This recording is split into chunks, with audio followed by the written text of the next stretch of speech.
Po tayo ngayon sa legendary pusit ng Quiapo, ayan. Ay, di, yung sibuyas na may konting pusit.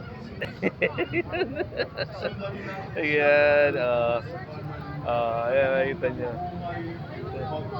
Ayan. Ayan, antayin mo lang pag ganoon.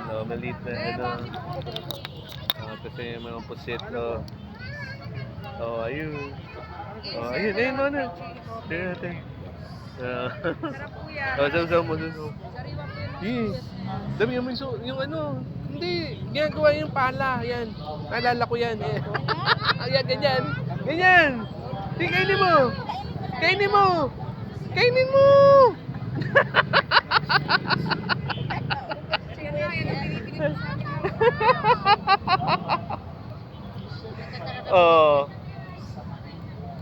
Sibuyas na may konting pusit. Tinatawag nila doon sa vlog. Ayan. Ayos, di ba? Na-experience niya. Okay. Okay, back to you guys.